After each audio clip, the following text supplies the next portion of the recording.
Hi there, welcome to my views and news. Three news stories for you. Firstly, Battee Urgeessaa's murder. Interesting twist to this story about his assassination. Was it an assassination or result of family dispute? Battee is from Mackay Town, where he was killed. Mackay Town mayor hinted at the likely cause of Battee Urgeessaa's killing. Who is the mayor? What did he say? Secondly, Fano Fighters, Fano Groups have been releasing pictures and videos since yesterday.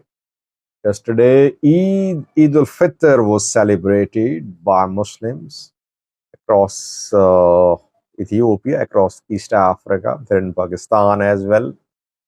And in recent days, we saw some statements by Muslim organizations accusing Fano indirectly because some Muslims have been killed in recent days. So that is why Fano groups are now issuing videos, pictures, statements showing solidarity with Muslims. Thirdly, Hassan Sheikh, Somalia's president, talked about Ethiopia yesterday when he delivered a speech on Eid. In his Eid al-Fitr speech, he talked about the constitutional amendments, and second important issue he mentioned was Ethiopia, dispute with Ethiopia. What did he say? Details. You firstly, viewers, Battee Urgeessaa, OLF leader, Oromo Liberation Front leader, political wing head, was killed, and his dead body was found yesterday in Mackay town. He was at a hotel from where he was taken, and then he was shot at six bullet wounds, six bullet holes in his body. His dead body was dumped in Mackay town. Security forces have confirmed, his family has confirmed his death. But no one has said anything about the cause. Uh, uh, Mackay mayor has given a hint of the cause of this death. What did he say? Before that, we know that Oromo Liberation Front issued a statement yesterday. OLF stopped short of blaming the government. OLF called for impartial investigation. Oromo Liberation Army directly accused government. Ola said that government security forces took Battee Urgeessaa from the hotel and he was murdered. Oromia regional government denied government's role. It said it had nothing to do with the killing of Battee Urgeessaa and that some forces wanted to use Battee Urgeessaa's death for political purposes. Battee Urgeessaa's family has not named anyone so far, his wife, etc. Uh, Jawar did not name anyone to name any party to, but he showed frustration with investigative mechanism. He said no fair investigation can be conducted in Ethiopia. He implied that. Meanwhile, UK, US, other international players issued statements yesterday. Human Rights Commission of Ethiopia also spoke. All called for impartial investigation, transparent investigation into this incident. Uh, Mackay mayor gave a hint of who could be behind the killing of Battee Urgeessaa. Is this hint believable, or is mayor trying to divert the course of investigation? Dilbo Urgeessaa is the name of Mackay town mayor. Dilbo Urgeessaa. Battee Urgeessaa, Dilbo Urgeessaa. Maybe there is connection to. Uh,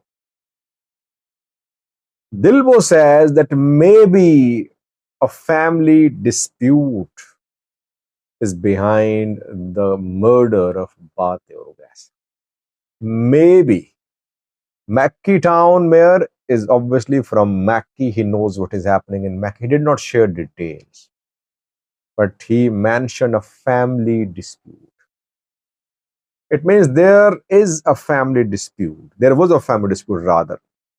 And maybe that is why OLF was restrained in its statement. It didn't blame the government. It did not directly blame the government. That is why I said in last night's live chat that Ola and OLF are not on one page regarding the killing of Battee Urgeessaa. Ola said security forces took Battee Urgeessaa from the hotel. Mayor says family dispute could be the cause. OLF is calling for investigation. How to reconcile all these statements? I mean, if a family dispute is behind the death of Battee Urgeessaa, how did the attackers manage to kidnap Battee Urgeessaa from the hotel? By the way, hotel owner can tell a lot. Obviously, somehow the attackers gained access to the hotel. They entered the hotel, and from the hotel room, they forcibly took Battee Urgeessaa away. Let's hope that this investigation is conducted in a transparent manner. Sometimes diversionary statements are issued just to make everything unclear, obscure, so that people don't get to the facts.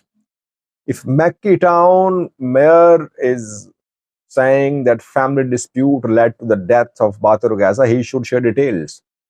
And by the way, he shouldn't jump to conclusions because security forces are conducting investigations. If family dispute is the cause, it will be exposed very soon. It cannot remain hidden. So we'll have to wait. So far, I think no one should be blamed. But government's responsibility is that it should complete investigation as soon as early as possible. As soon as possible. Why? Because fingers are being pointed towards the government. Government did that. That is what Ola said. Government will have to complete the investigation in a very short period of time to tell the people who is behind the death of Battee Urgeessaa. Secondly, viewers, Fano Groups have been releasing pictures and videos since yesterday showing solidarity with Muslims. Some government-backed elements have been trying to portray Fano as anti-Muslim. It has been ongoing since last year. Fano has been rejecting these reports, saying that Muslims are part of Fano too. Some Muslim commanders are part of Fano, definitely. Yesterday, Fano released pictures and videos showing their fighters protecting Muslim gatherings, showing Muslims praying Eid al-Fitr prayer with Fano fighters. Videos are being shared to, published to. Well, we should not brand. It was good to see Fano fighters with Muslims. This atmosphere of harmony, religious harmony, should be promoted because violence is no solution, especially when religious emotions mingle. Violence becomes deadlier. So this attempt by Fano fighters to show solidarity with Muslims should be encouraged. If Muslims have been killed, it's government's responsibility to protect Muslims. Government's responsibility to tell the people who killed them, who killed the Muslims. Otherwise, I think the communities, Muslim community leaders, Fano commanders, they should ensure that an atmosphere of harmonious coexistence is promoted between these two communities.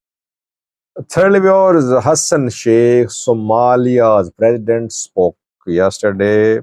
In his Eid al-Fitr speech, he talked about Ethiopia. He did not reject dialogue in his talk and he said that Somalia was not against dialogue. It was not against negotiations. It was not against agreements. Interesting change, I would say, because Somalia has been rejecting talks with Ethiopia. It has been laying out a precondition that Ethiopia will have to withdraw from the MOU, and only then talks can be had. Then he said Ethiopia is at war with us. We are not at war with Ethiopia. Ethiopia is annexing our territories. We are not annexing Ethiopian territories. That is what international community should realize. And then he said that if Ethiopia does not want us, we don't want Ethiopia. But we won't let even an inch of our territory to be annexed by Ethiopia. Position almost the same. He vowed to safeguard Somalia's sovereignty or integrity. His resolve is there, but a hint I got from his speech is that maybe he is ready for dialogue. Not direct, maybe indirect dialogue. Hassan Sheikh refused to talk to those who are criticizing constitutional amendments, Puntland, etc. He said, one person, one vote is the demand of people. This is path to democracy, which will be covered. Those who are opposing it, they are opposing democratic reforms in the country. So he showed almost no flexibility when it comes to tensions between Mogadishu and Puntland. Thank you for watching.